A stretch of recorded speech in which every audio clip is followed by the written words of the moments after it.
Hello Cancerians, hope that you're gorgeous and well. My name is Bella and this is your love horoscope for August 2018. Welcome to my channel, and how I do my readings is with the help of my spirit guides. Basically it means that I'm psychic and I read the energies to help you navigate through this month in what to expect. So before I just go straight into it, which is what I normally do, I just have an announcement. I am going to be on vacation from the 1st of August to the 11th of September, and that means that my normal services will be restricted, different. Basically you'll only be able to get hold of me on Instago for the first 3 weeks to the 24th, and then afterwards I'm off grid. You won't be able to get hold of me at all. So, but you can schedule yourself in using my scheduler if you'd like to have a call with me.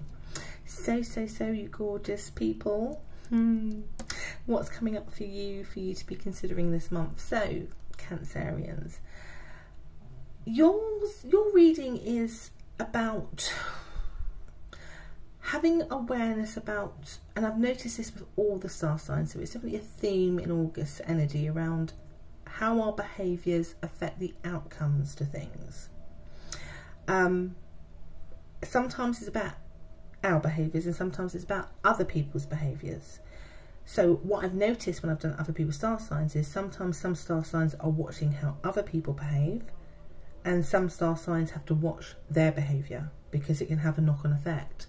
And perhaps if you are connected to somebody, you'll see what I mean if you look at their sign, because it's like back and forth a little bit. Yours is very much focused on your behaviour having an impact on the connections that you have romantically, whether they are new or whether they are existing. So an example would be in the first week, it's been shown that there's a temptation in Cancerians' energy to be very restrictive about how they are giving of themselves.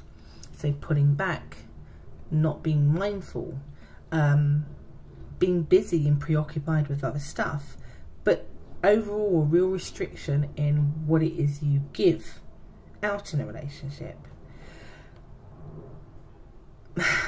The reason why it comes up in the first week is because that's a behaviour that could be perceived as negative by the other person, which means that they will respond to your interactions. If you are restrictive, if you don't express your feelings, if you don't express love, whatever this is, it will have a consequence, I think, or a reaction from that person which may not be favourable, may not be what you intended.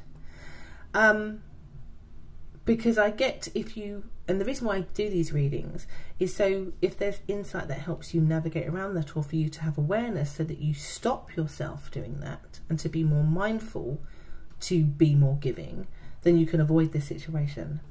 But basically, by being like that, the first week, the person that you're trying to be involved with or are involved with will notice it 100%, particularly if they're a fire sign, because fire signs this month are being very decisive about their relationships in very dramatic ways, or they will be by the time it comes to the end of the month. So I just get here, this person will recognise it and will mirror you. Now, when we mirror people, could you imagine if you're doing that and maybe you're not recognising it, then suddenly your partner goes cold, detached, very restrictive in how they touch you, feel, share, contribute, want to date you. It doesn't feel nice, does it? And then you both got doing it. It means that you're together, and then the gap between you becomes wider, which means you then end up going into the danger zone, which can be harder to kind of bring forward. So it's been brought up for your highest good. All right.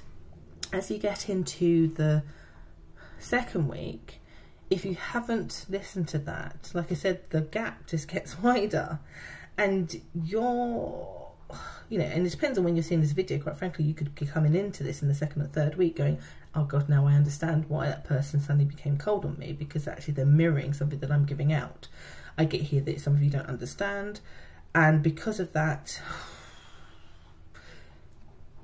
you continue to mirror it.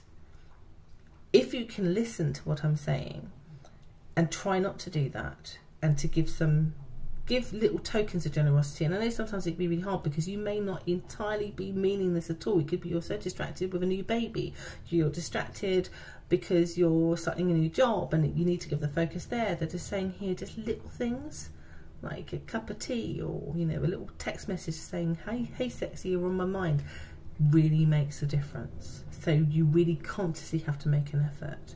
Only if you want to, of course. Only if you want that relationship. If you don't, then don't worry about it. But do you see what I mean?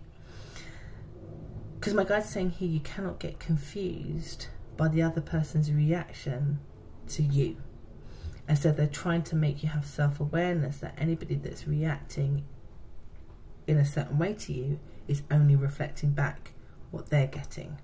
So if you reflect generosity, love and kindness, togetherness and certainty, they will reflect all that back to you. Simple. You're a mirror this month, Cancerians. All right. And like I said, the energy this month is about behaviours and facing an ownership around that in different ways depending on what star sign you are. I think that the bulk of that energy is definitely contained in the first couple of weeks, because I get here by the third week that has dissipated somewhat for you as Cancerians, that you won't have to necessarily be as mindful of your behaviour, because I get here that actually things seem to be very much back on track, unless you didn't heed the warning, I have to say. There's lots of, you know, anything that was stagnant or closed off definitely flows back in towards you. A lot of you Cancerians will be considering your family life. So this is for those of you who are married and do have children. There's a lot more joy and abundance, I get, than usual things, like, particularly because it's been August season, about holidays, which seems to bring some rejuvenation back into your relationship, particularly in the third week. I think it was only one other sign where it was that prevalent. I think it was Sagittarius, where it was that prevalent, where it was really, really good in the third week. Again, though, don't let good weeks fool you, because all relationships and all connections need to be maintained, need to have focus on them.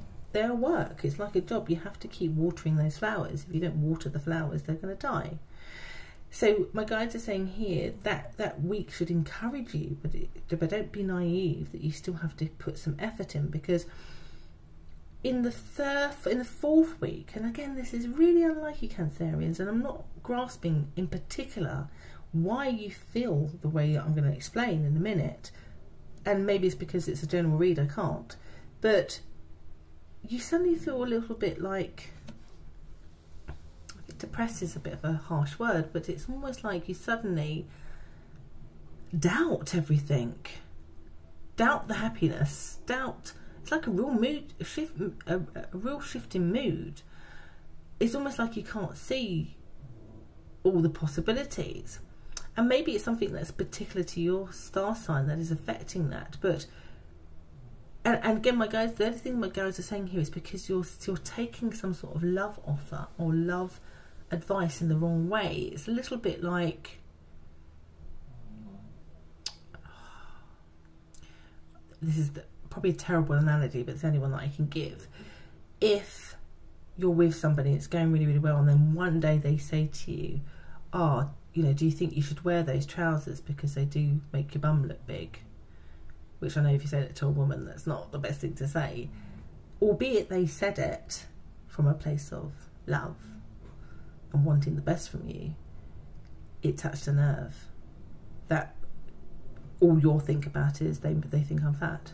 Do you get me? That's probably not the best analogy, but it's the only way that I can try to explain that your mood shifts based on the way that somebody who was trying to do trying to say something or do something that in their mind was helpful, good, loving, but you've taken it wrong and it's kind of shattered some of the illusions.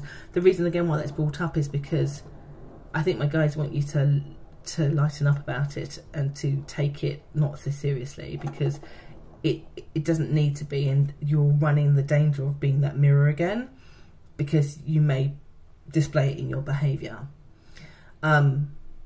It doesn't mean that you can't address it and say, actually, when you said that really upset me, and can you not say it again because it made me feel like this. That is a better response to it, to resolve it quicker, so that you don't lower your mood and then you start to behave in a restrictive way again, that then causes harm to a connection that otherwise has been shown as having legs to it, whether this is again existing or new. So do you see how this month is about our behaviours, but also our perception about other people's behaviours? Because in that last week, I would say that is definitely about somebody else's behaviour, but also then how you reacted to it. Do you see what I mean? There's cause and effect going on a lot this month in people's relationships. To navigate it successfully is to have self-awareness about how you deal with it in a timely way, but also how you look for the solutions and not let yourself slip into the negatives of things also as well. So I hope that makes sense. Well, that's your read for your love horoscope for August 2018. I will be back in September, but it will be a little bit later than normal due to my leave, but do watch out for my videos then. And I hope you all have and navigate this behavioural month as carefully as you can, Cancerians, and I'll see you again next month. Take care. Bye.